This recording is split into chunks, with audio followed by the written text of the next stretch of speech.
Dear Journal, what makes a pony? Is it her dreams? Her thoughts and her ambitions? What she hopes to accomplish before she dies? Is it her fears and her worries? The many things that she dreads in life? When I lived in Canterlot, when I was around my family, I knew exactly what my future was going to be. I knew the type of career I was going to pursue.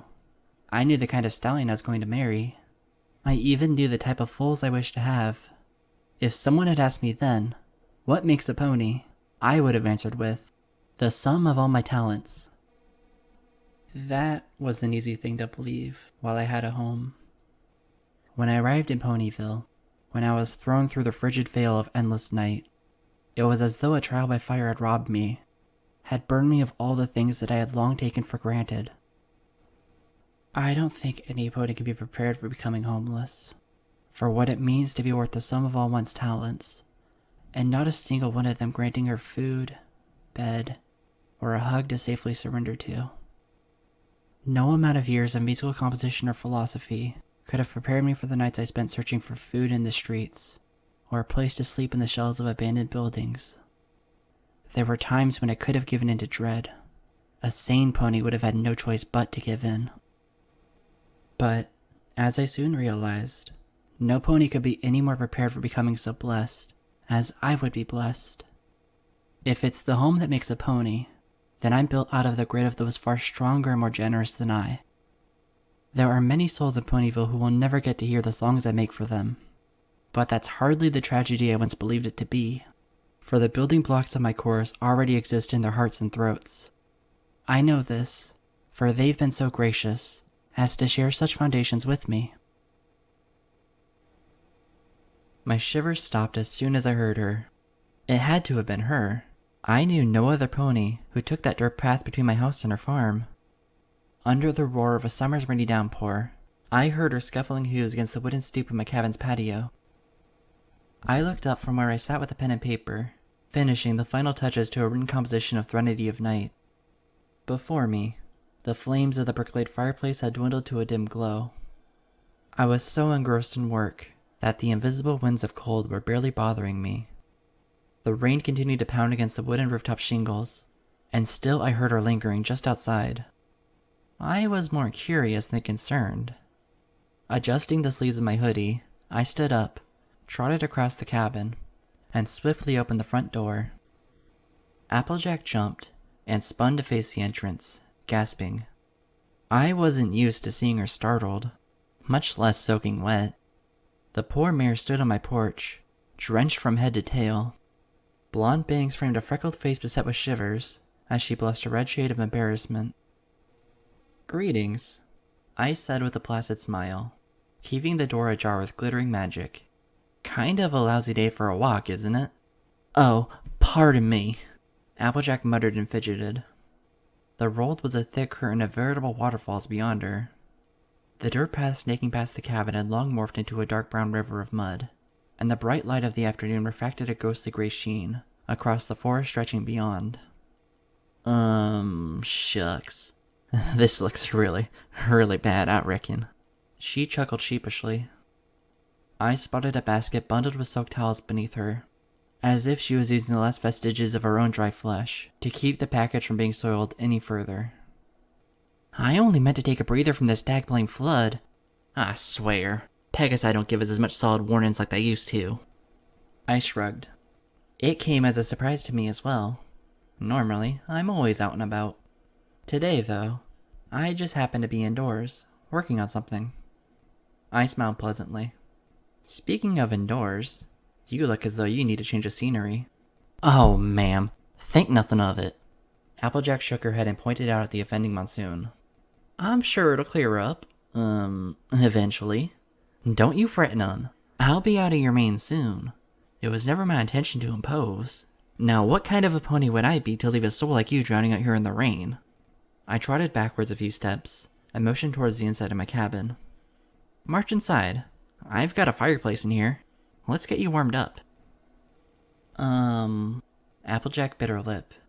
She gazed at me, at the rain, at her basket, and at me again. "You absolutely sure I ain't being a bother?" I grinned slightly. Get your sopping wet tail in here before I change my mind. Well, alright.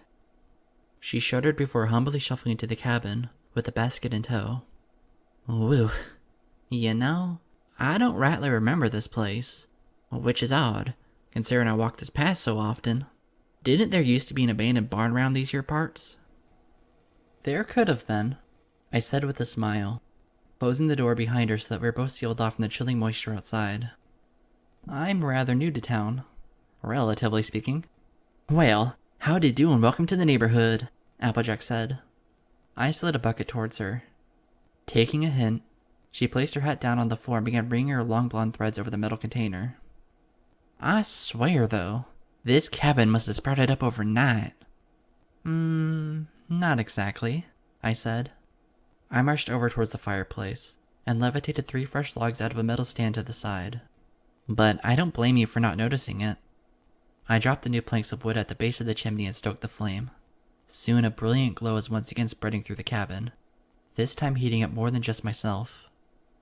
I'm not exactly the kind of pony who attracts attention easily. It's only fitting my house carries the same habit. I noticed the apple trees you got planted between here and that shed you got out back. She paused, rolled her eyes, and smirked to herself. Of course I noticed the apple trees. No crime in that. I noticed that they're grafted. Did you plant them yourself? I trotted across the cabin, past my bed, and opened a wooden cabinet full of fresh towels. Yes, but I had some help. I've got an orchard full of hundreds more like them just up the road. So we're neighbors. I grinned at her. Reckon we are. Now I feel bad for not saying howdy sooner. How's that for rotten hospitality? Her voice trailed off as she gazed up towards the walls of the place. Huh. Now will you take a look at that? I trotted back towards her. I trailed her eyesight, observing the numerous musical instruments lining the wall. The two of us were surrounded by a rather familiar assortment of flutes, guitars, harps, chimes, violins, cellos, and clarinets, all hanging from metal fasteners across the interior of the small, firelit cabin. Oh, I'm a musician, I hummed, as if that could succinctly explain the undeniable force of orchestral tools surrounding us. There's one good reason why I'm not living in the center of town. With all the racket I'm bound to make, the most hospitality I'd get would be a swift kick to the flank. What? You compose tunes or something? I search for them. Applejack stopped wringing her mane dry and bit her lip. I reckon I don't get it. Neither do I. I smiled and handed the towel to her. Until I find what I'm looking for, that is. And then it's another mystery. She took the towel and I marched once again towards the fireplace, stoking the flame some more. The name's Lyra, by the way. Lyra Heartstrings. Applejack. She introduced herself like it was the first time. It's always the first time, and I can't help but feel charmed on each and every occasion. There's a melodic tone to a pony's voice when she thinks she's never spoken to you before, and Applejack's twang is something that violins can only dream of. I look forward to the day when I get to hear it again. My life's a symphony that way. And I swear I wasn't fixing to burden any pony, she continued. I would have made it home safe and sound had the rainstorm started just a sneeze later. Why the crosstown track, if I may ask? 'Cause of this. Applejack draped the towel over her neck and began stripping the basket of its soaked wrapping. Oh dear Celestia, please don't be ruined. Oh, whew. She exhaled with relief as she pulled the tiny Eloquent doll out into the amber light of the fireplace. The toy was dry, about the driest thing in the cabin, and she nuzzled it like it was her own infant. I would have plumb tossed myself off a cliff if something bad came to this. Well, your secret's safe with me, Miss Applejack, I said with a goofy wink. Huh? She blinked up at me, then frowned. Oh, hush. Tain't nothing like that. She cleared her throat and placed the doll back into the basket. It belongs to my little sister, Apple Bloom. Her ma gave it to her, just before she and Pa tragically passed away. May they rest in peace. She squatted down and exhaled, reveling in the warmth of the fireplace, as she continued speaking. Apple Bloom's having a bout of ponypox right now. It always happens to us apple family ponies at her age. My experience was anything but a bed of roses, so I wanted to make it easier for her. I went into town and had her doll patched up and freshly cleaned, but on the way back, well... She motioned towards the walls of the cabin, still echoing with the deluge of rain pounding from the outside world. I almost had a heart attack. I couldn't allow Apple Bloom's doll to get ruined. Maybe now you can understand why I stole your patio like I did. You didn't steal anything, Applejack. I completely understand. But, if you ask me, the doll is the least you should be worried about. Here. I reached towards my cot and pulled free a woolen blanket. No need to have two members of the Apple family coming down with something nasty. Oh, please, Miss Heartstrings. I can't. Shh. I draped the blanket over Applejack and shoved her closer to the fireplace.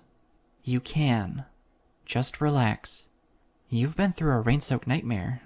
It's the least I can do. She took a deep, shuddering breath, and soon she was nestled comfortably before the flames, as her body dried in the toasty aura. I reckon this feels mighty nice. I smiled. I would think as much. Kind of reminds me of the fireplace we've got back at the farm, she said, tightening the folds of the blanket around herself. Her green eyes danced with the crackling embers. My pa built it. He once told me that he went by the same unwritten blueprints that his father and his father's father before him used when the Apple family first settled in this part of Equestria. Can you imagine it? So many homes, and all of them using the same thing. It just goes to show. I squatted down across from Applejack and gazed softly at her. You can get away with amazing things, so long as you have a good foundation. 12 months ago, I was a sobbing mess. I laid on my side in the shadowy corner of a barn on the edge of town, curling in towards myself and covering my face with a quivering pair of hooves. The only thing more potent than the pangs of grief blistering through me was an immense cold, something that chilled me to the bone. For days, the frigidity had been my nemesis, a cryptic sensation that haunted and horrified me through the streets of Ponyville. At that time, however, hidden in the dust and hay of the abandoned barn, I welcomed the freezing sensation, for the shivers it gave me nearly shook my tears loose, making me think that none of what I was going through was actually happening. Through hiccuping breaths, I smelled the rustic surroundings around me. I felt one with the detritus, a lost and forgotten piece of history.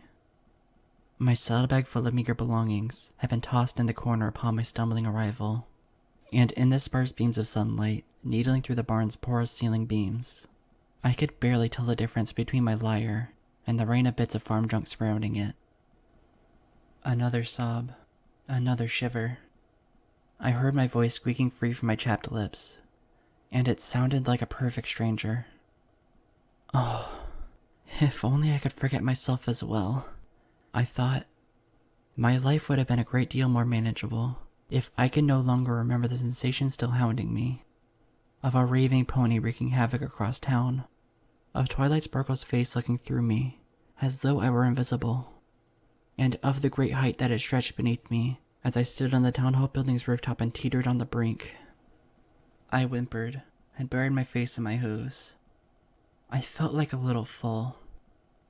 I had tried fleeing from this place, running eastward. If I could have galloped all the way home to Canterlot, I would.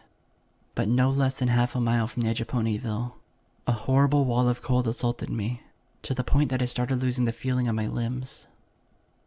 I rushed back to the center of town, collected my nerves, and tried trotting west instead. After the same distance traveled, an invisible blizzard struck my body, and I had to return to the heart of my sudden prison. There was no sense in asking any pony for help. As a matter of fact, I didn't want to even look at them. The residents of Ponyville were cheerful. They had every reason and right to be, and I didn't hate them for it. I hated myself. Stumbling across their paths, being subjected to the rosy expressions served only to remind me of how cold, hungry, and scared I was. So I did what all three of those factors persuaded me to. I hid. I ran to the west edge of town, where the cold was bearable enough to endure, but grating enough to keep me awake. And I threw myself into the hollow of that abandoned barn, on the side of a dirt road. I had wanted to collect my thoughts, but soon I had an even more impossible task to accomplish. I had to collect my spirit, but that had swiftly shattered into 100 unrecoverable pieces, like the tears licking over my hooves and onto the dirt floor and hay. Even if I could put myself back together again, I wasn't sure I wanted to. I didn't like the idea of what that soul would be tethered to, of what fate it had to anticipate. It's one thing to be homeless, but to be nameless? You can live in a mansion paid for with the world's largest fortune. You can own 1,000,000 houses, 1,000,000 acres of land, and 1,000,000 servants dwelling on it to do your bidding. You can even have your very own plot in the ground reserved for you in the world's most sacred cemetery. So long as you're nameless, you don't have a place to call home, not in this lifetime or beyond. I was contemplating this, crying over this, despairing and shivering and collapsing over this, when she first arrived. Land's sakes! Her drawling voice echoed against the dilapidated walls of the barn. My ears picked up a quartet of hooves scraping through the wooden door frame as the figure entered from the bright world outside. I knew I heard something. Hello? Some pony? Who's there? I didn't realize I still had energy left in my body until I found myself bolting upright with a gasp. I turned towards her, and the first thing I saw were her freckles. A bright slit of light captured a pair of green eyes, followed by the warmest smile I had seen in 3 starving days. Whoa! Howdy there! She waved 2 of her hooves high above her head to show she was harmless. I saw a brown hat, a ridiculously long blonde mane, and 2 baskets of apples that hung from her sides. Take it easy, Sugar Cube. I didn't mean to scare you or nothing. She looked strong, fearless, the very definition of a working earth pony. Then all of those iron features immediately melted into a soft and sisterly gaze of concern. Oh, darling, you look an absolute mess. I could hear you crying like a poor widow from the road over yonder. Is everything okay? What could I say to her? What could I say to any pony that would carry the smallest degree of weight? Life had given me a hammer and chisel, but my world had been turned to mud and sand. I almost wish I had played dead instead of responding to her. Maybe I would have gone unnoticed, like the ghost I had become. Instead, she stared steadily at me and said, You do realize that this here barn's been abandoned for decades, right? Are you a long way from home? Her words were delicious, like soothing musical notes that I hadn't the fortune of discovering until then. And they were gracious enough to squeeze even more moisture from my eyes. I barely sniffled, though, for I was too busy staring, not at her, but at the twin baskets of red fruit adorning her figure. I was suddenly aware of how dry my mouth was. There was a deep rumble, like the wooden structure of the barn was settling all around us. She heard it too, but was in a far saner condition to recognize it. Hungry, ain't you? She smirked, following the angle of my eyes. Let's start on the right hoof, shall we? My name's Applejack. Here. She twisted her head around, balanced a red fruit on her nose, and tossed it my way. Have an orange. That's an old family joke. I suddenly couldn't hear her. My taste buds were screaming over my ears, for I had scarfed down the contents of the apple in less than a minute. Choking would have been bearable, so long as I wrangled a few tender morsels down my throat. Once I had bit my way to the core, I wasn't entirely sure if it had helped my hunger any, but it had certainly dried my tears. Applejack was whistling. Whoa, Nelly. Easy there, girl. Good thing I washed those before taking them to market, huh? She sat down on her haunches in front of me. Well, I told you my name. Reckon I might get a chance to learn yours? I shuddered, avoiding her stare as well as her question. Even nowadays, I think I say my name out loud, only to appease myself. I certainly wasn't the one to invent it, and if I was to give myself a fitting replacement, would anything announce it better than my lyre? All that mattered was that, at the time, something was gnawing at me far more than either cold or hunger. Applejack was so real, so warm, and so there. I was willing to do anything, or say anything, just to shatter the looming horizon of loneliness that threatened to drown it all. Lyra, I ultimately whimpered. Lyra heartstrings. Lyra, she murmured aloud with a nod. Reaching her hoof up, she tilted the brim of her hat and smiled placidly my way. That's a mighty pretty name you have there, Lyra. My vision instantly blurred again. I could feel my heart beating. I wanted to hold her. I wanted her to hold me. I wanted to be warm, to be safe, to be happy. And I knew that none of it would last. None of this would last. I should have ended the conversation right then and there. I should have grabbed my saddlebag, galloped out of the barn, and hid myself away in the forest, where there'd be less intelligent creatures to smile at me, to feed me, to remind me that I was something worthy and capable of being cherished. Just as Applejack's soothing voice was caressing all of the shivering ends of me, like I was not just some dirt-covered, tear-stained piece of refuse. I know this town like the back of my hoof, and I must say I've never seen you around these parts before, Lyra. Are you visiting family or something? Is there some pony I can take you to? There's no need to be wasting away in some dirty old barn, now is there? She blinked and squinted at me. Miss Heartstrings? At first, I wondered why she was asking me so many questions. As soon as the image of her teetered and was swallowed by perpetual shadow, it suddenly made sense. I was blacking out. I fainted like some pathetic damsel, my whole body going limp. Starvation, it seemed, isn't so exhausting until you remind yourself that you're capable of eating something. I collapsed from such a sensation, and when I came to, the world was 1,000 times brighter than the inside of that barn. I saw the ground passing beneath me, and when I glanced up, the horizon was bobbing. Hey there! I felt the vibration of Applejack's voice. With a shuddering breath, I realized that she was carrying me across her back. A dirt road led towards a red barn house, nestled in a sea of delicious apple orchards, and we were gliding towards the bright epicenter. The world beyond the crest of Ponyville grew colder and colder, but Applejack's warm body and breath melted all of my shivers away. Just relax, Sugar Cube. I'm taking you somewhere safe. You're gonna be just fine.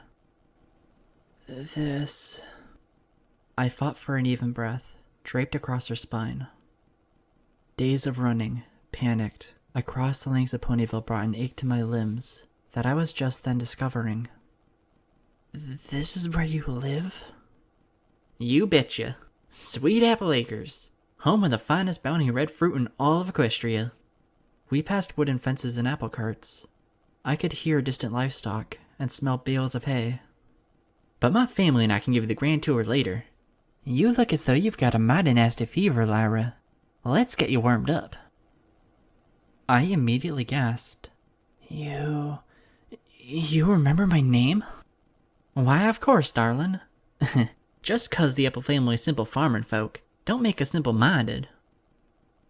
There are times when I feel as though the only infinite resource in the world is tears. Closing my eyes, I smiled, a fractured porcelain thing, and clung securely to her. The world was bright all around me, as if a righteous fire was burning away the frayed edges of a nightmarish veil that had been hanging over my head for days. I was almost sad to be let go. I opened my eyes, realizing that I was suddenly inside this blessed mare's house, having been plopped down on a sofa in the middle of an antique living room, full of family pictures, heirlooms, and home-crafted decorations. There was a fireplace in front of me, and it was as empty as I felt. The sight of it made me shiver, and Applejack must have seen it, for soon she was grabbing planks of dried wood from a metal stand. Here, let me light this up. You make yourself comfortable, and I'll get Granny Smith to fix you some soup. Granny Smith? I murmured. Just then, my ears pricked to hear the sounds of voices in the far end of the house. Applejack and I were not alone. The place was alive, and I felt very alien there, sitting on the family's immaculate sofa, with my tousled mane and stained coat. Her name is Lava Heartstrings, Granny, I heard Applejack shout across the interior, continuing a conversation that I in my numb state was only partially privy to. I found her just outside of town. The poor thing looks like she's long overdue for some real hospitality. I bit my lip, squirming under a fresh curtain of shivers. I thank you so very much, Miss Applejack. But you really don't need to go to all this length just to... My voice trailed off, for I was suddenly bathing in a sea of toasty warmth. The fireplace had been lit, and as my ears embraced the delicious crackling noises of the burning wood, my body veritably melted into the folds of the couch. Oh, Celestia, that's nice, I murmured with a drunken smile. Applejack's return grin was a lot more charming. Nothing treats a sick spell better than bathing in the Apple family's fireplace, she winked. Shucks, I remember when I first had the pony pox. Cuddling up against this here mantle got me through all sorts of feverish nights. I'm not sick, I said as politely as I could. I felt a sore lump building in my throat. I didn't want to sponge up too much of this kind mare's generosity, but at the same time, it felt like the first occasion I had in days to relax and let go. I wanted to pour all of my troubles onto some pony, but I didn't want to burden them with something I barely even understood. I'm lost, Applejack, I blurted. I ran a hoof through my frazzled mane and stifled my whimpers before they could form. I'm so lost, and I don't know where to start. Well, I don't know about you, but I reckon that home is always the best place to start. Home? It's what makes a pony, or so I've always believed. She placed the metal fire guard down before the brick-laid hearth and trotted towards me. A while ago, when I was just a little filly, I left this farm and headed out to the city, thinking that I could live a different kind of life than the rest of the family. Boy, was that one of the plumb stupidest decisions in my life. I nearly cried my eyes out for days, until I ran back home, and everything was just right. She stood above me, and gently dragged a hoof over my mane, plucking free a random leaf and stalk of hay that I had collected in the barn where she had found me. Sometimes we leave home, even if it means running away from the place that means the most to us, 'cause we're so desperate to find ourselves. And what happens? We only get more lost. I didn't run away from my home, Applejack, I said with a soft sigh. An invisible gust of wind came from nowhere. The fireplace suddenly seemed miles away as images of Canterlot flicked through my mind. I would give anything to go back there, but I can't. And just why is that, Sugar Cube? I bit my lip. Goosebumps were forming under my coat. I clutched my forelimbs to my chest and fought the icy shadows for as long as I could.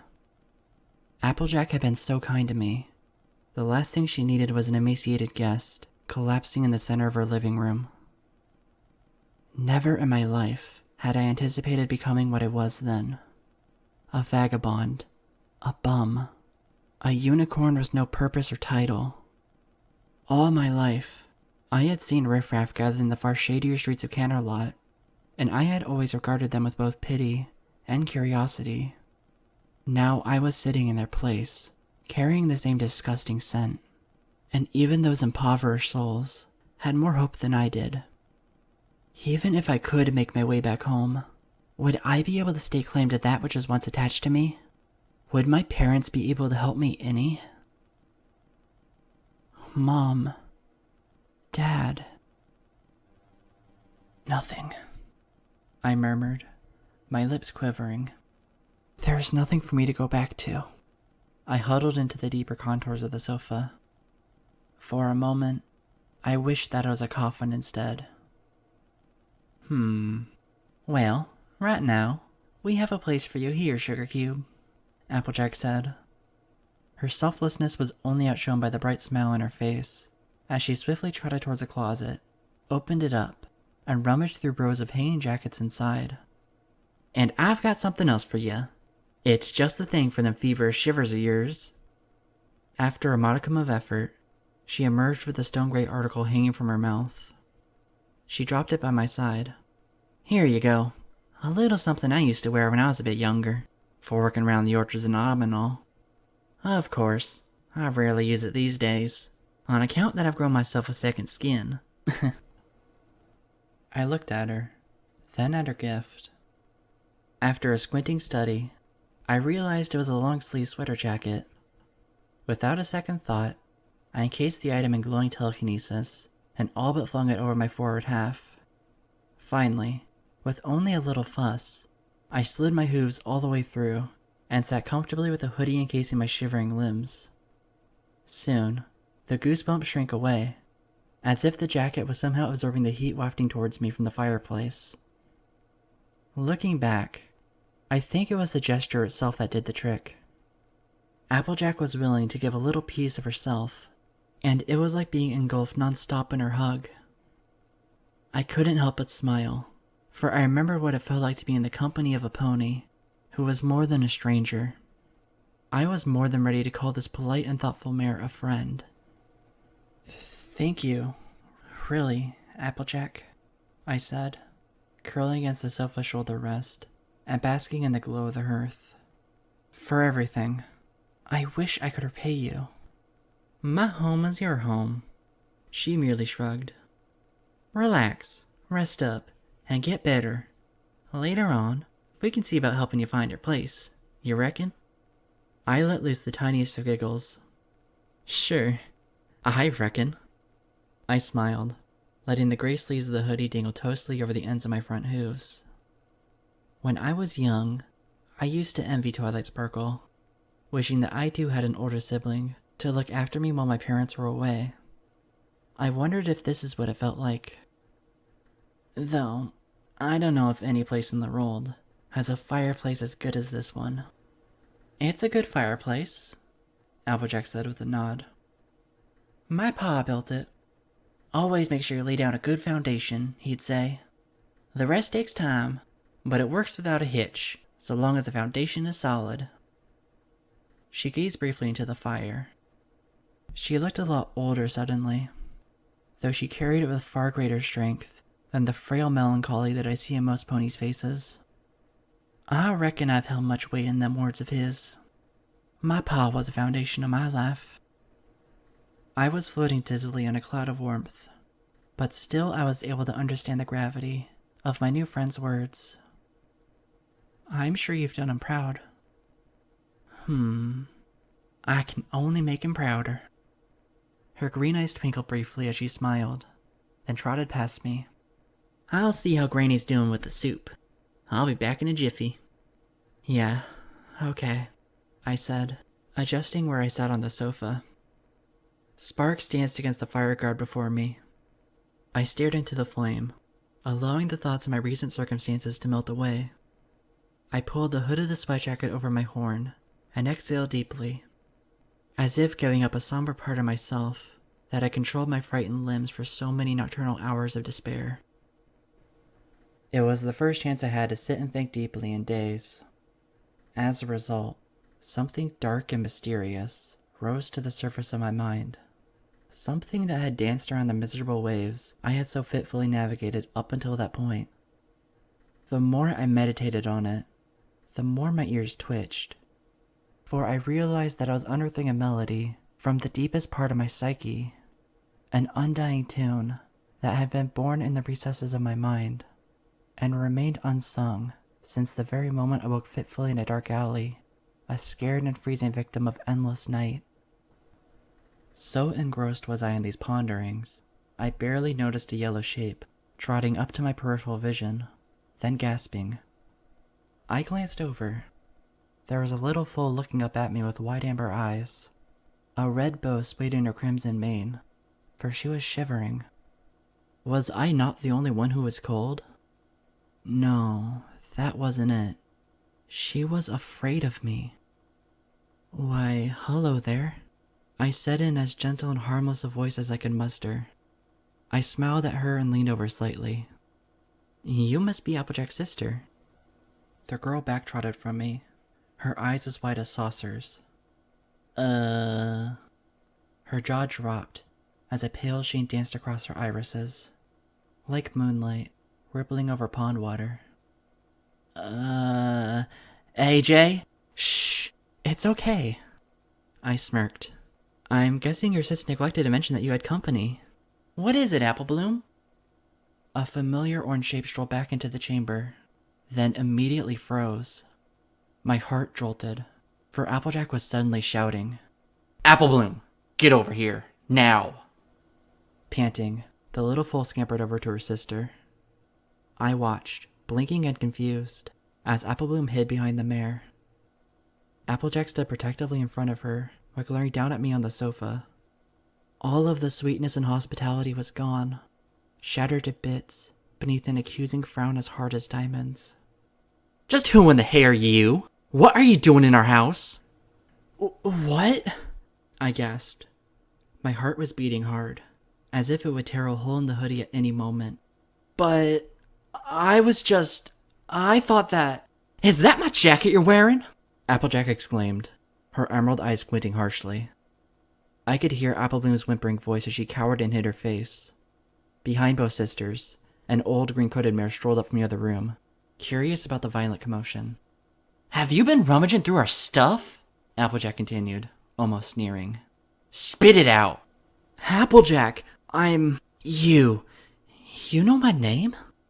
Applejack cocked her head to the side. Her anger was briefly drowned in confusion, but soon that cloud faded, and the scorn returned. Did some pony put you up to this? If so, 'tain't funny. We already had a bunch of rambunctious colts vandalizing our barn months ago. This here farm doesn't need no more mayhem on its plate. Now are you gonna answer me or not? I don't understand. I'm Lyra, remember? We were just... I stopped in mid-speech. My heart briefly stopped, and I felt the warmth of the living room once again dissolving. The next breath from my mouth was a whimper, for I had been reacquainted with my own foolishness. Oh dear Celestia, it's happening again. What's happening again? Dang it, Missy! I demand to know why you trespassed into our very own home! Look, I stood up from the couch, weak, my legs wobbling. I gulped and backed away from them, waving a hoof. I don't even know how to explain this. Try me! Applejack's iron frown carried her icily towards me. The fire bathed every hard line of her features, and none of the freckles. Before I call the police. We were just talking a moment ago, Applejack. You carried me here from the edge of town. Carried you here? I've never seen you before in my life. I know you think that, but I swear to you. I gulped before stammering like a fibbing fool, who was desperate to avoid the paddle. We talked. You lit the fireplace for me. You gave me this jacket. A likely story. You reckon I'm stupid? No! For the love of Luna, it's not what you... I stopped in place. The shivers had quadrupled. I felt my bones turning to ice. My gaze swam dizzily over the many family portraits lining the living room. I saw nothing but the faces of strangers, like these three souls gathered before me always were, and always would be. I grimaced, as though I was giving birth to a familiar horror. I'm so sorry. I gotta go.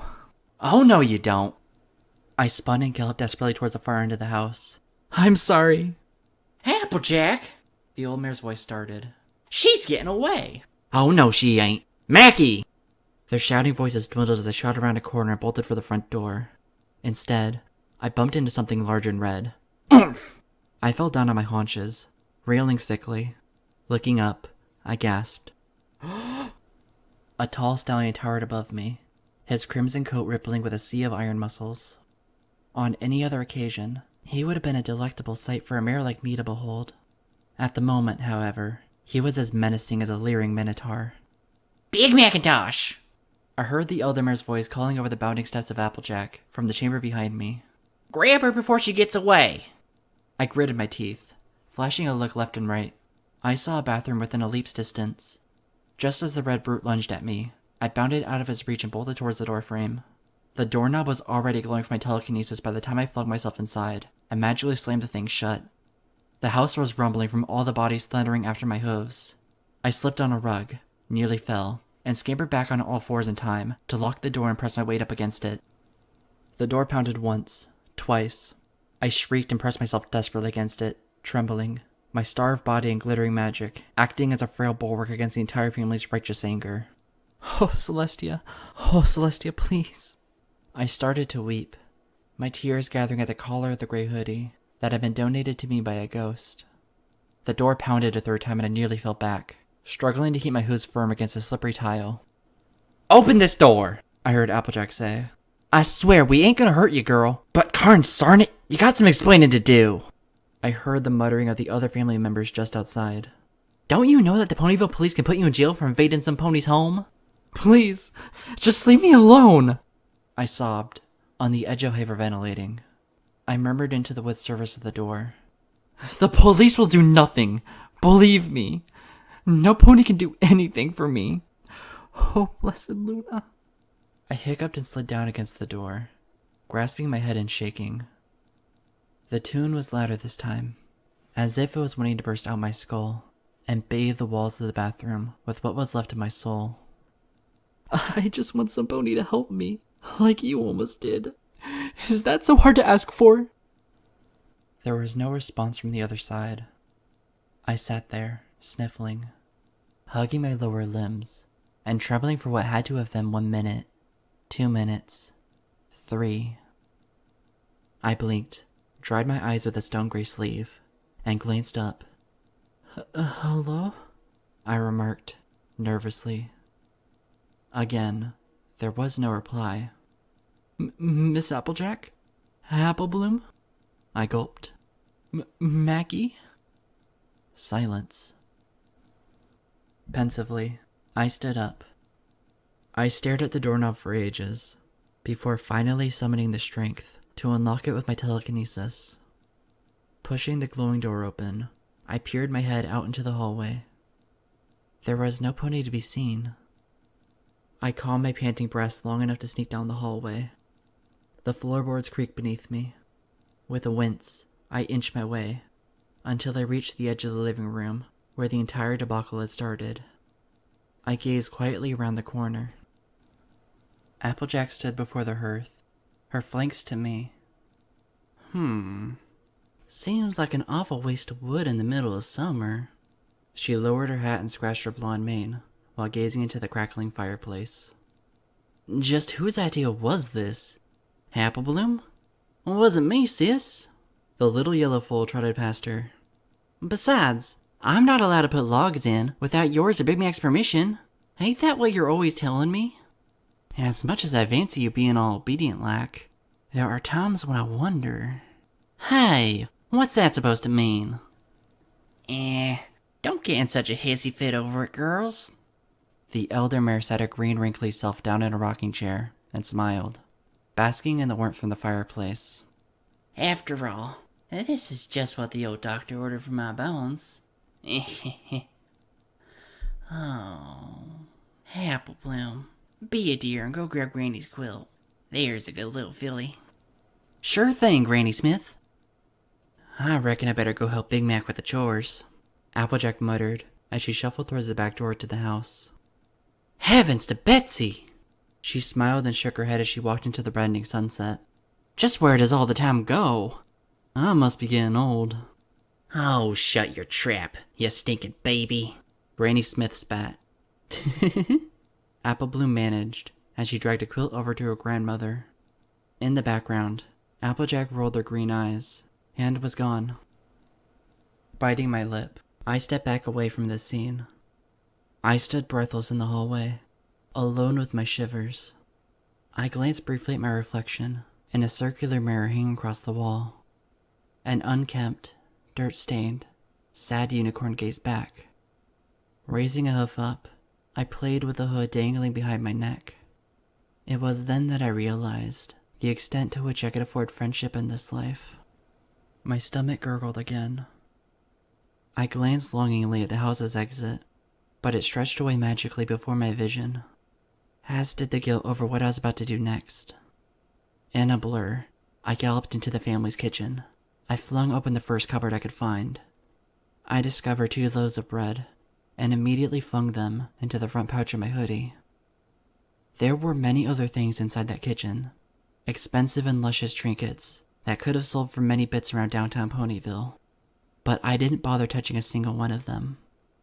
It was my first robbery. It might as well have been a tiny one.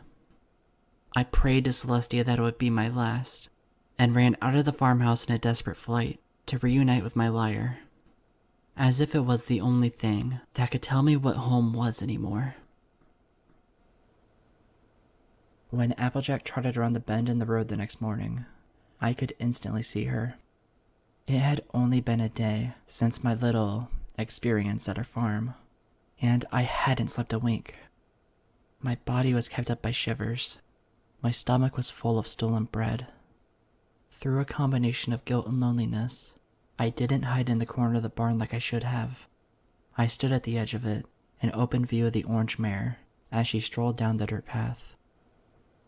Sure enough, she saw me. To my mixed dismay and relief, she stood dead still in the middle of the road, and smiled my way. "Why, howdy!" Her smile was electric.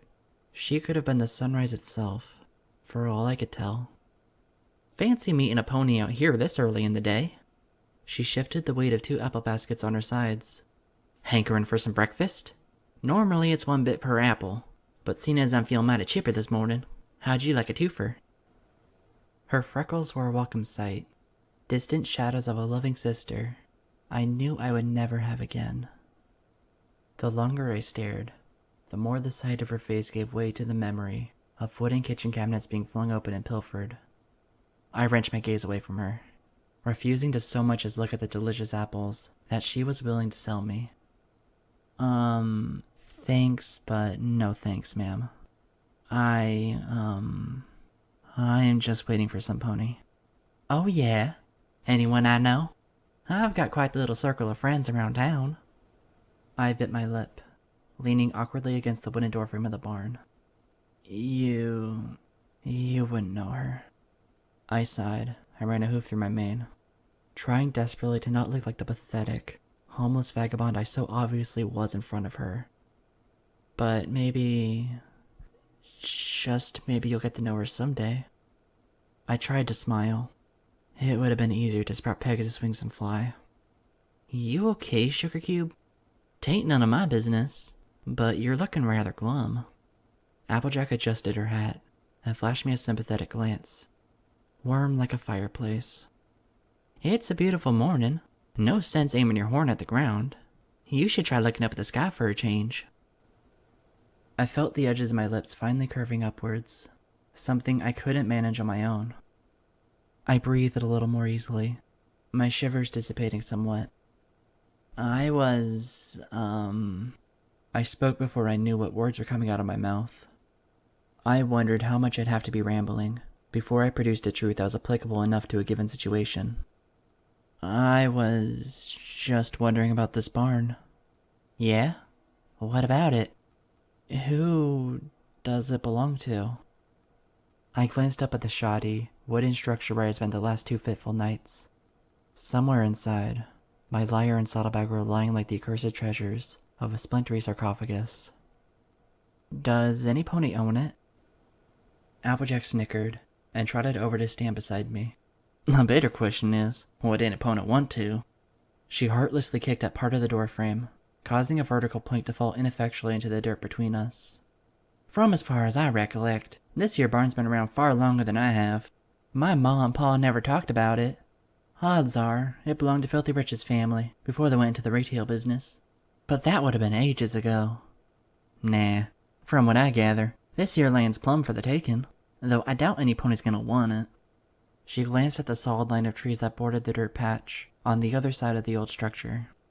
Even if these trees were chopped down, it'd take either hundreds of ponies or a heap of magic to make the ground soft enough to plant anything. Long story short, darling, the barn is just a fading memory, like so much of what's left of Ponyville's past these days. I gazed up at the structure, running an affectionate hoof across the doorframe. I know a thing or two about fading memories. That's funny. Curiously, I glanced at her. It is? No, not that. She rubbed her chin, squinting towards something below my neck. I used to have a jacket just like the one you're wearing. I gulped and fidgeted with the long sleeves. You don't say.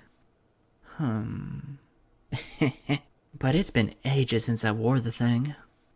I raised an eyebrow.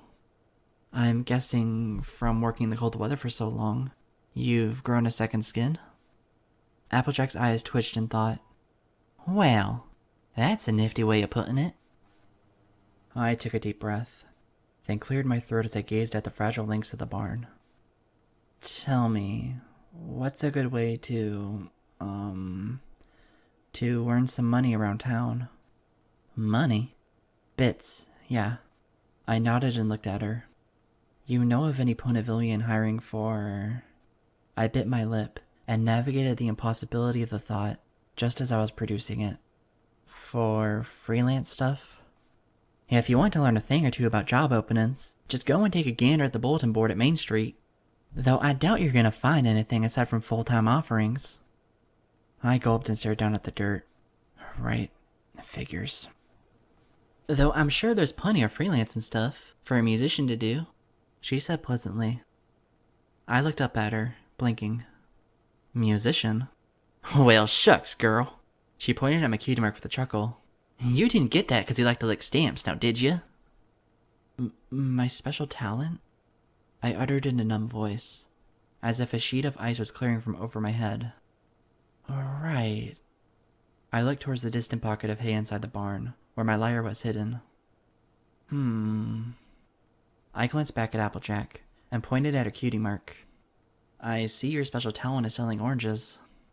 She blinked at me, then snorted.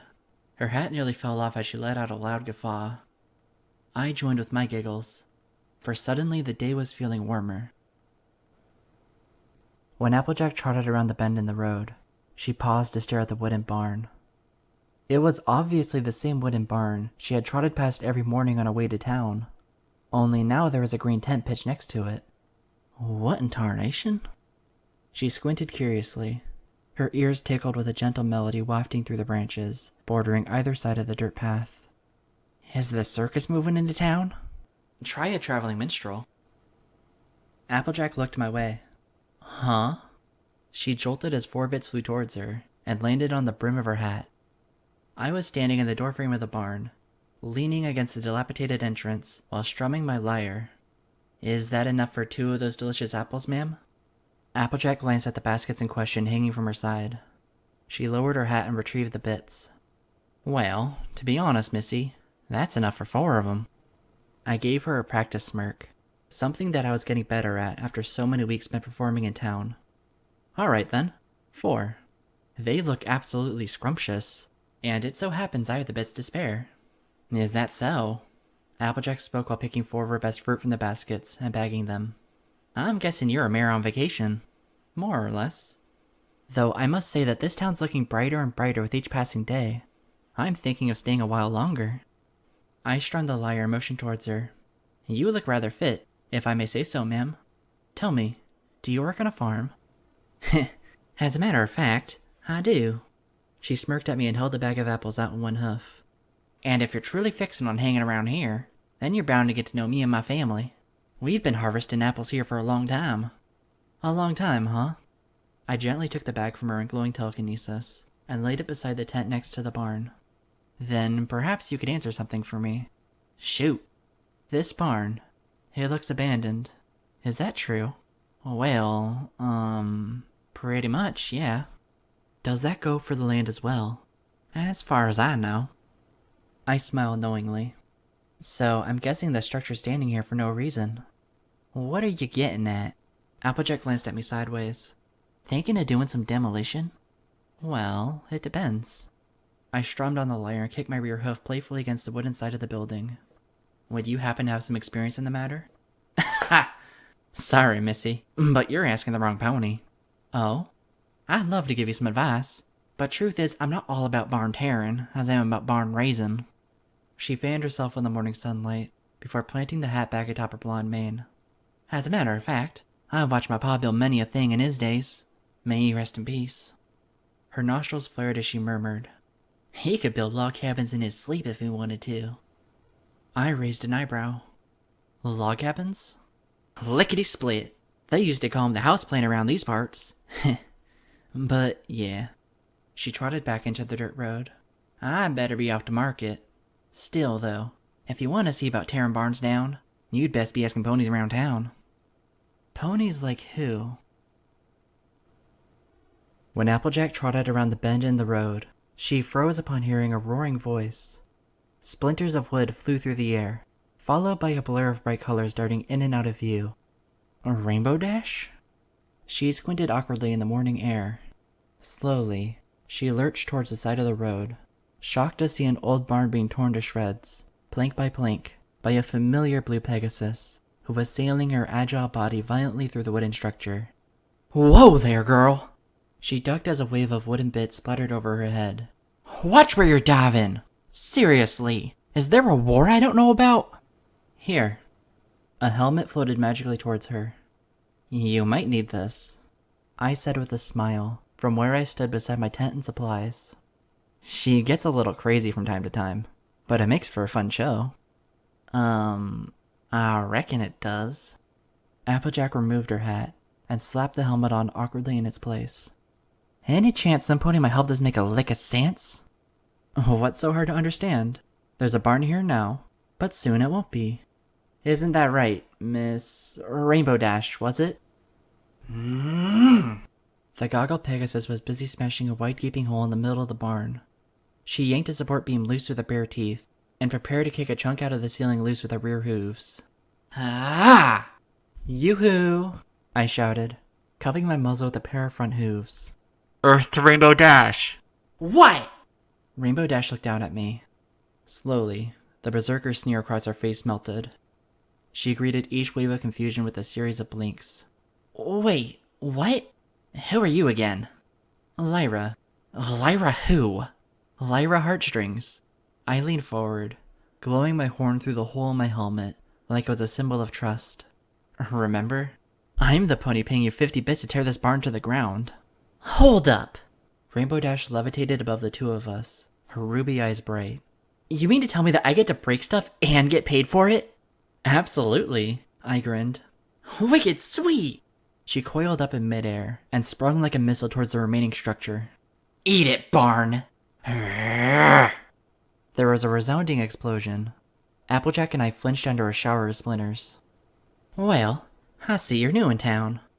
Applejack grunted, then brushed flecks of sawdust off her baskets of fruit. But you must have some sort of fancy gift to gabbin' to get R.D. here to do so much hard work so early in the morning. She's a friend of yours? A loyal one at that, though she can be a loyal pain at times. Applejack managed a smirk, and the volume in her voice playfully picked up some. Like when she accidentally delivers a rain cloud to the wrong end of the apple orchards. Hey! A spectral bolt of lightning shouted overhead before exploding once more into the barn. I heard that! You own a farm? I strove to ask amidst another spray of debris. Yep, Sweet Apple Acres. Now there's a marketable name. When it matters. Why? You fixin' on getting into the fruit selling business? 'Cause that job's kinda filled enough as it is around town. It's not that, I said, glancing at Rainbow Dash's chaotic job. More and more sunlight covered the patches of dirt alongside the road, as the barn was slowly disassembled before our eyes. I was hoping to find a pony who's had some experience with the land around here. I've been needing to ask for some advice, you see. Really? Like what kind of advice? You see, I shifted a bit where I stood, and smiled gently. my stay here in town. It's like a vacation, more or less. But I think I'm going to be here a lot longer than I originally anticipated. I mean, why not? It's a beautiful village. I've always stood by that, Applejack said with a smile. You wouldn't happen to know any pony who is an expert on building. Building what? Oh... I took a deep breath, glanced at the line of oak trees surrounding the collapsing barn, and murmured, Log cabins? Applejack instantly brightened. Well, shucks. Funny you should mention that. I gulped and murmured, You don't say. I happen to know a thing or two about that, she smiled. My pa could build log cabins in his sleep. He taught me everything he knew. May he rest in peace. My condolences. Much obliged. Well... I adjusted the sleeves of my hoodie and turned to face her. If you don't mind my asking, how's a good way to start? You start with a good sturdy axe. I blinked. For some absurd reason, I hadn't expected that. Oh. Applejack squinted slyly at me. Unless you're rich enough to buy the lumber. She pointed straight at the woods. Seems to me like you've got plenty to work with here. That's how every family in these parts got started. Yes. I gulped and managed a brave smile. I guess that makes sense. I scratched my neck and looked humbly her way. Could I trouble you for some advice on where to get the right axe? Not to mention other tools? Hey, no trouble at all. Applejack leaned against a nearby tree and smirked. Though you might want to write some of the stuff down. Assuming you can concentrate, while Rainbow Dash reenacts a lunar civil war over our heads. Ain't that right, Rainbow? Huh? What? Rainbow Dash stopped and hovered above us, panting and sweating. Applejack, why are you wearing a helmet? She went cross-eyed and tapped the goggles on her own face. The hey is all this? Did you bang your head too hard or something? Applejack stifled a guffaw. Better not hurt yourself until after you're done with Miss Heartstrings' job. What job? Rainbow Dash frowned. Who's Miss Heartstrings? Hi there. I waved up at her, smiling. I'm the one paying you 100 bits to tear this barn down. Hold up. You mean to tell me that I get to break stuff and get paid for it? Wicked sweet! Rah! When Applejack trotted around the bend, she immediately made a face. Slowly, under the fall of amber-colored leaves, she trotted straight towards a rhythmic thwacking noise. Ma'am? Do you need a little help there? No! I exclaimed. It came out as a snarl, but I was too exhausted to apologize. I sweated as I levitated the axe 3 feet in front of me. I was hacking away at the side of a thick oak tree. My horn pulsed atop my skull, the invisible lee lines of magic tingling in agony as I stretched my telekinetic muscles to the breaking point. I've got this covered! I just need to convince this dang tree to work with me! I swung the floating axe once more. Wooden chips and sawdust splashed across the broad patch of dirt beside the path. No matter how much I cut and chopped and bit at the tree with my blade, the natural structure wasn't showing any signs of falling anytime soon. Ahem. As much as I hate to get into another pony's business... Applejack smiled gently, and paced at a safe distance around my clumsy tasket hoof. But I really do wish y'all'd let me give a little demonstration. Don't you? I chopped. Haven't, I hacked. Iron pony competition, I flailed. To get to? Whoa! I fell down on my dainty haunches, breathless, as the axe popped down to the soil beside me. Just how many ponies know about that thing between Rainbow and I swear, she must be bragging around town for perfect strangers to have caught wind. Applejack trotted over, and touched a hoof to the axe's handle. Seriously, though, may I? I took several deep breaths, wiped the sweat from my brow, and motioned towards her. Knock yourself out. Well, all right. She smiled and hoisted the axe up in her teeth. Trotting over to the tree, she leaned the tool against it and paused to glance back at me. You see, darling, you're going about it all wrong. If a pony wants to chop down a tree like this butte here, you got to judge where the weight of it is leaning, on account that you're fixing to make it fall where y'all want it to. She circled the tree and slapped a part of the trunk, perpendicular to where I was pathetically chiseling into the thing. Right here's the best part. Then, once you've chosen the proper place to start cutting, you do it like so. Applejack once more gripped the axe in her mouth. Her muscles tensed, and her hooves dug into the earth as she flung the whole weight of the blade repeatedly into the trunk. Her incision was noticeably angled, biting at a 45 degree towards the tree's roots. Once the diagonal slice had been made halfway through the tree, she pivoted her swing and chopped horizontally, so that a visible notch formed neatly into the thick of the structure. Yeesh. I couldn't help but scratch my head and gawk in wonder. You must have some really strong teeth. Applejack finished her task and spat the axe onto the dirt. Yep, I reckon I'd have to. She hadn't even broken a sweat. I watched as she paced around the side of the tree opposite of the notch and squinted at it closely. I've dealt with trees all my life. I live on the apple farm over yonder. No doubt you've heard of Sweet Apple Acres. I just might have, I said with a smile. Still, thanks for the help. Oh, we ain't done yet, Sugar Cube. Applejack pointed at the bark. Now it's time to slash straight into the trunk from the other side of the cut we just made. Once you've chopped through what's left of the width, the tree should collapse into the direction of the angled notch. You feel me? I feel you. I marched up to the tree and levitated the axe into position. Though, I gotta ask, do you always spend your mornings helping random unicorns fell trees? Just what's so random about it? Applejack stood safely back from my task and smirked. You're here in Ponyville, trying to make an honest living, from what I gather. It wouldn't be right neighborly of me to just walk by and let you burn out your magic horn all crazy like. I concentrated as I hacked away at the tree, parallel to the horizontal slit she had formed at the base of the notch. You make it sound as though just any pony you run into could be your neighbor. Yeah, well. Applejack dusted her hat off and watched me at work. That's a mighty fine strategy in my book. The golden rule ain't so golden if you don't bother polishing it with every soul you meet. You reckon? I paused briefly in cutting to meditate on that. I inhaled the crisp autumn air and smiled, as if re-energized. That's a very solid thing to live by, ma'am. I resumed chopping. The entire height of the tree wobbled precariously, slowly leaning in the direction that Applejack had expertly designated. No wonder you're prime iron pony material. I hate to say it, but I'll hardly get that title by being nice. I beg to differ. It's funny. Oh, nothing. Applejack scratched her chin. I could have sworn there used to be a barn around these here parts.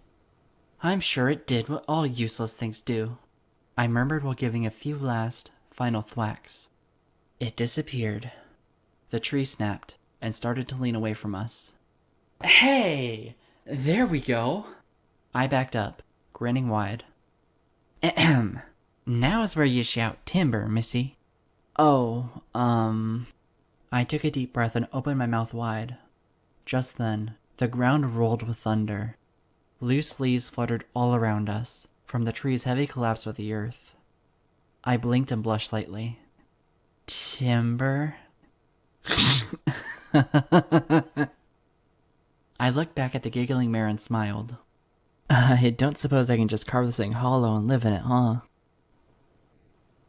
You gotta make the notches deeper, Miss... Heartstrings, I said, grunting a little as I carved at the sides of the oak logs with my hatchet. The trees that were left standing beside the clearing around us were barren, devoid of leaves. A sharp chill hung in the air as I prepared to add to the rectangular pile of wooden beams being slowly built along the side of the road. And this is coming along nicely. I hate to bother you on such a beautiful day. Don't mention it. Applejack waved a hoof, smiling. She wore a plain brown scarf around her neck to protect her from the bitter November chill. I always take my sweet time heading home, just in case there are ponies like you roundabouts who need a helping hoof. Well, I'm thankful. I really gotta get this finished, I exclaimed, sweating, concentrating hard to make the notch perfect so that it'd fit with the rest of the beams I had stacked up. It's taken me too long as it is. My magic just can't replace your experience, if you catch my drift. Absolutely. I always feel bad for unicorns. Applejack began, but then blinked and blushed. No offense. I smiled at my work. None taken. It's just that y'all are always fancying yourselves as capable of doing all sorts of amazing grunt work with them horns you're sporting. Two of my best friends are unicorns, and I know for a fact that lifting too much weight with magic can give a pony an awful bad headache. I think it's good that you're pacing yourself. I only wish I had the opportunity to see ya and help you out sooner. Oh, Miss Applejack. I smiled as I put the finishing touches to the wood with my hatchet. Trust me, you have nothing to fret about. If you insist. Ready to put the thing in place? Care to spot me? Can do. I took a deep breath, tensed my muscles, and channeled a surge of magic through my horn. Slowly, I raised the entire beam of wood and levitated across the dirt clearing towards the rectangular base I had started. With Applejack guiding me, I gently lowered the log in place, so that its notches matched those of the beams already in place. There, that'll do it. Yeehaw! See? It fits a lot better than your previous ones, I'm willing to bet. I can see it already. I exhaled sharply, adjusting my collar and drying the sweat from my neck. I gave her a sincere smile. Thanks, Applejack. I couldn't have done it without you. Pfft. She shrugged and adjusted her scarf. I only gave you one tip, and now you're thanking me like I'm your contractor or something. I'm only happy to lend some help, Miss Heartstrings. Just don't forget to apply the mortar between the beams. I could show you how if you like. My father was an expert at building log cabins, you see. Really now. I took a deep breath of the cold, autumn air, and glanced softly her way. Dare I ask, did he have a lot to do with the making of this town? Funny you should ask that, Missy. Applejack's breast came out in misty vapors as she stood on the plain wooden scaffold beside me. Together, we finished plastering mortar inside the upper beams of one of the cabin's completed walls. A lot of ponies don't know this, but Ponyville's size tripled while my pa was alive. He was responsible for many decisions that the city council made, including the expansion of housing projects in the north side of town. Really? I smirked as I applied more mortar. Flakes of snow drifted down and dotted the blue tarp that acted as the cabin's temporary ceiling.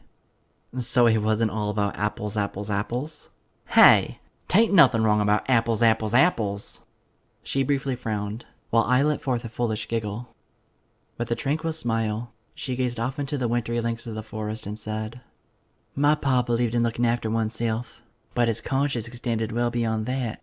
Every soul he met was a pony in need, and he never stopped working for a second in his life to make sure that they got as much a chance to shine and laugh as he did. Why, I'd reckon he'd make a mighty fine mayor. She sighed heavily, and her green eyes fell. If fate had decided to smile on him and Ma. I'm sorry, I murmured. Heh, don't be. She smiled up at me. I regret nothing. On account that Pa taught me everything I needed to know to keep supporting my family and loved ones proper. You strike me as a very lucky pony, Applejack. I couldn't help but mutter. My work paused ever so briefly as I endured a wave of chills. To know where you belong, and those whom belong to you. My pa used to say, always make sure you lay down a good foundation. The rest takes time, but it works without a hitch, so long as the foundation is solid. She looked me in the eyes after saying those familiar words. The way I see it, Miss Heartstrings, we're all in this heave-ho of life together. What better a way to enjoy it than to make sure we do it proper? Right now, there's no place I belong more than right here, helping you. I exhaled softly, adjusting the sleeves of my hoodie, feeling the toasty fingers of a fireplace in the back of my mind. The world could use more ponies like you, Applejack. Her cheeks flushed slightly. Shucks, I'm only doing what I was taught was right. There are heaps of ponies way more neighborly than myself. Yeah? I leaned forward on the scaffold and applied more mortar. Like who? Take, for instance, this one pony. Applejack handed me another brick. Granny Smith insists that she's a she. Big Mac thinks it's one of the local mules. Whatever the case, we never see an inch of the soul. But that hasn't stopped whoever it is from dropping by her Saturday morning for the last 3 months straight and leaving a gift basket by her back door. Oh? I reveled in the fuel of a campfire, just beyond the partially finished wall of the cabin. Reaching into a heated trough of plaster, I gathered some of the aggregate and plastered it to the brick before stacking it atop a slowly rising chimney along the north side of the house. Just what kind of a gift basket? Funniest thing, 2 loaves of bread, and each time they're still piping hot, as if freshly delivered from a local bakery. I smiled placidly to myself as I stacked the bricks higher and higher under Applejack's guidance. Some pony must think you haven't a lick of baking skills. Ha! Fat chance! Still, we never did figure out which of the townsfolk is making the drop-offs, nor why they're choosing to do it all secret-like. But I ain't about to complain. The bread's delicious, and it saves me the trouble having to bake my own on a regular basis. More time for working the farm, you reckon? That doesn't sound like much of a gift. The best gifts involve giving us things we need, not so much things we want. She exhaled a vaporous breath into the wintry air and motioned towards the slowly rising chimney. For instance, who else in their right mind would be spending Hearthstorm Eve putting the finishing touches on a log cabin? It's my own fault, I murmured. I should have had this finished long ago. At least you're dead set on working on it. She smiled and winked at me. A good work ethic means being willing to learn while you go against the grindstone. I have you to thank, Miss Applejack, I said pleasantly, wiping a smudge of plaster off my brow and grinning. This fireplace is all you. I'm just glad I tackled it before winter was completely done with. Well, I reckon you can still use it for when a cold spell hits, Applejack said, as she handed me another pair of nails. A white world of snow and frost lingered behind her as she stood on the scaffold in a green vest and brown hat. Still, it's a mighty fine chimney. Right now, what's best is that we get this here rooftop finished. Much appreciated, Applejack. I grunted as I concentrated hard, hammering the last of several wooden shingles into place atop the log cabin. But I've taken enough of your time as it is. Don't you have some seeds to plant? As if any other ponies are awake at this hour. She rolled her green eyes. One thing at a time, I reckon, she said, casting a glance towards the center of Ponyville over the threadbare treetops. Winter may get wrapped up by tomorrow morning, but it'll still be a cold spring for a few weeks. It'd be a shame for you to not have your house all fixed up by then. You're a very important pony in town, aren't you?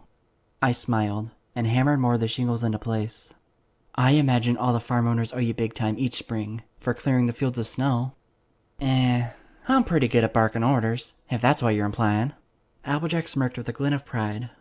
But I'd gladly ditch the megaphone and take to the plow if it meant getting things done on time for once. What's that supposed to mean? Applejack sighed. Only that every year Ponyville is late in getting winter wrapped up, and a lot of that is on account of so few ponies being early birds like you and me. I hammered a final nail in and looked at her. Seems to me like you could use some organization. As much as I want to share y'all's faith, I can only do what's best and make sure the fields get cleared and planted. I may not exactly be timely, but I sure as hay can be precise. You're more than just resourceful, Applejack, I said with a smile. With a brief chill, I adjusted the hoodie around my neck and exclaimed, You're the kind of mare to lend a hoof to each and every pony you see. So long as that's your main concern, who cares about timing? You really think it's just a land that needs wrapping up? Ponies gotta live on that land, you know? I suppose that's a good way of looking at it. Applejack scratched her chin. Still, I'd give my bottom bit just to be on time for once. Well, maybe I can help this year. I placed the hammer down and swiveled about to face her. That is, if we don't mind a stranger taking part in the labor. Applejack smirked. You're never a stranger, so long as y'all got a helping spirit and 4 strong hooves to guide it with. A saying of your father's? My own, actually. Though I'd be lying if I said he didn't inspire that none. She winked. So, I reckon we should get you a vest or something. That depends. I ran a hoof through my mane and smiled into the frigid air. Do they come in tan? What are the wooden stakes for? I glanced up from the row of blossoming shoots, sticking up from the soil. The pony at the gardening shop didn't exactly explain it well to me. Applejack walked down the rows of infant apple trees. They're to make sure that the trees grow straight and proper. The thing about grafting is that the scions aren't exactly prepared to stretch just right from the rootstocks. So long as you use the stakes in the dwarf tree's infancy, you can make sure they don't keel over, or something worse.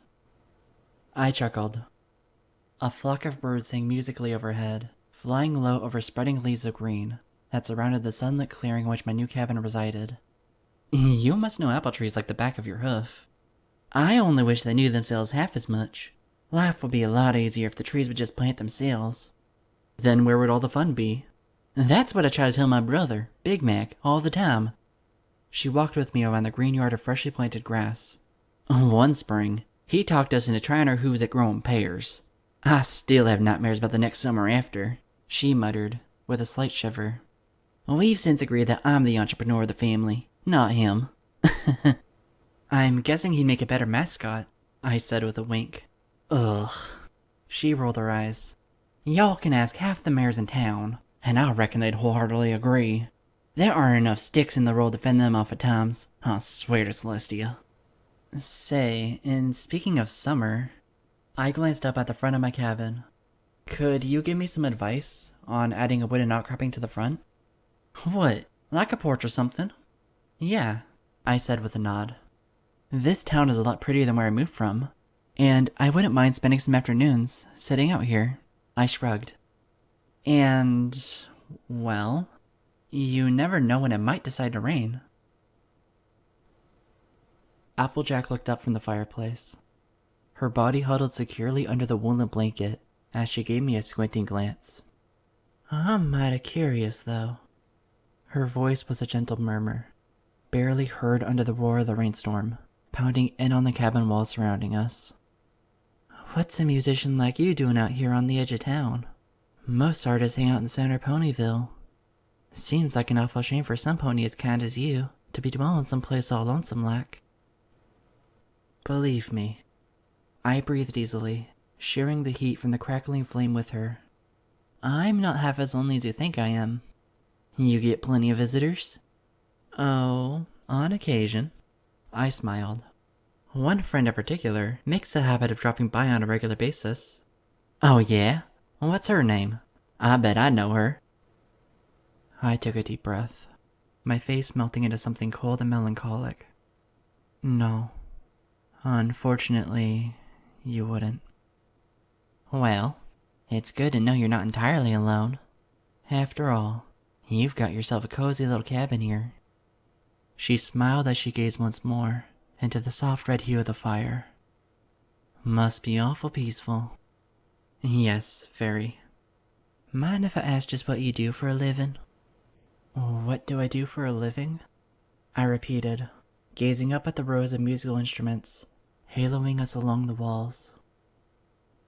I live to live happily, to compose musical accompaniments to the beauty that I see, to record that which is sad and that which is lost, for the somber things in life from your shadows to the warmth and joy that we're often too busy to recognize. I adjusted the stone gray sleeves of my hoodie and smiled. But I'm never too busy. I'm a pony who listens, Applejack, and more often than not, I like what I hear. Because what's the point in hating the few cherishable treasures that we're given? It's taken a while for me to discover what I've been blessed with, but I'm grateful for that time. It's like building a house. You learn more about the process as you erect the walls and rooftop for the very first time. Once it's finished, it's hardly a project of your labor, and your labor alone. Rather, it's the sum of all the love and support that dear friends have contributed to it. In the end, a home is just an extension of yourself, something that couldn't exist without the foundations set forth by those you care about. I close my eyes and exhale peacefully. When I'm living here, all of my newfound friends are living with me, so that this place is something permanent, like a memory that never fades. How could any pony call that lonely? I wasn't exactly expecting a response to my heartfelt words, but I wasn't expecting utter silence either. As the seconds ticked away, the glow of the fire grew dim beyond my eyelids. I felt a cold wind blow through the cabin, though not a single window was open. When I opened my eyes, I saw a misty vapor wafting from my lips. With an inescapable chatter of my teeth, I glanced aside. Applejack? She was rubbing a hoof over her forehead, reeling in a brief dizziness. As soon as she came to, her green eyes flew wide open. What in the hay? Confusion swiftly blossomed into panic, and she gazed fitfully at her bizarre surroundings, feeling the folds of the woolen blanket enshrouding her like a straitjacket. Where, in Celestia's name? Applejack. Duh! She gasped and jumped up, nearly tripping over the basket with Applebloom's doll. What happened? What am I doing here? Why's my mane so soaked? She started to shiver, like a frail soul that she had once carried out of a barn in some ancient place long forgotten. Aw, shoot. I collapsed in the rain, didn't I? Please.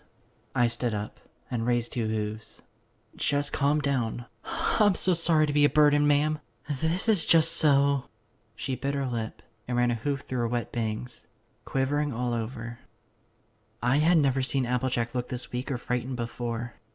I immediately wanted to hug her. No pony should ever feel the weight of the world crumbling atop her shoulders. No pony but me. If the cabin had fallen into dust all around us, I bet she would have been less scared. How could I let myself faint in a rainstorm? Her voice was breaking, as if she was on the verge of doing something I was hardly worthy of witnessing. What's wrong with me? I'm never this... Applejack, listen to me. I marched up to her and planted my hooves on her shoulder, forcing her gaze to be swallowed in mine. You are a strong mare, but it takes strength to trust other ponies. So trust me right now. Everything is all right. You got caught up in the rain, and I took you in. I smiled earnestly, replacing the warmth that she had lost when she stepped away from the fireplace. My home is your home. Slowly, Applejack's shivers melted away, like mine always do, and so many of those occasions being owed to her. She gulped and nodded, her lips curving slightly. I reckon that has a nice sound to it. It better, I said with a smile, ushering her back down to the fireplace, where she could bask in the glow. I'm a musician, after all. I draped the blanket over the confused mare's shoulders, calming her further as the rainstorm persisted outside. What about you? Do you sell oranges? Applejack blinked at me. It came out first like a stutter, but soon she was guffawing like the proper pony that taught me how to swing an axe. Soon, her breath slowed to an even pace. So, I reckon you have a name. It's a shame to not know the pony who's given me such good hospitality. Lyra, I said with a gentle nod of the head. Lyra Heartstrings. Lyra. She repeated it, her eyes dancing across the musical instruments above us with foolish wonder. Now that's a mighty pretty name. So I've been told. We talked for 2.5 hours, during which Applejack never forgot me, and I couldn't have been more thankful. Most of the things she told me were stories that I had heard before, from months of gently coaxing such information from the many freckled-faced, amnesiac prototypes that I'd been blessed with meeting before. Not once did I even consider interrupting her anecdotes, no matter how familiar they sounded. The sweetest melodies in life are the ones you're willing to listen to over and over again. No record player could do Applejack justice. She is a symphony I've been lucky to attend on several occasions, and every single time, it demands an encore. The rainstorm ended. Reluctantly, I helped her gather her things. While she fiddled with her hat, I personally bundled the basket with Applebloom's toy. I gave it to her, and we parted ways. A quiet part of me felt as if I had finally discovered my older sister, only for her to be going away on a long trip. I watched from the patio at the front of my cabin while Applejack trudged away in the mud. As I predicted, there came a point where she stopped in her tracks, just before marching around the bend. I kept watching, for something was evidently weighing on Applejack's mind beyond plain forgetfulness. I saw her dangling the basket up and down in her grip, as if alarmed by how much heavier it felt. Swiftly, she unbundled the blankets, keeping the contents dry. What followed next was a shocked expression that no painter could do justice. She reached into the basket, for nestled beside Apple Bloom's doll were 2 loaves of bread, a day's freshness still wafting from the crust. Applejack's lips pursed. Murmuring mute words of wonderment, she scanned the horizon. She saw trees, mud, a misty rainbow, and even a peculiar log cabin. But she didn't see me. I was back inside, nestled under blankets in front of the fireplace, as I finished composing the last written bits of Threnody of Night. Soon, I would have the instrumental finished, and the last step before the magical performance would be acquiring more ingredients to act as a protective buffer. I remembered what happened during my last experiment. A frightening chill ran up my spine, so that I scooted closer to the flames. But then I felt the folds of the hoodie around my body, like a sisterly hug that never ended, warming me far more than any burning logs ever could. For another night, I fell asleep with a smile instead of tears. I didn't worry about the ashes of the fireplace spreading beyond the hearth. After all, it had a good foundation. I don't know how long it will take me to find my way home, but so long as I am living, I will never run out of neighbors.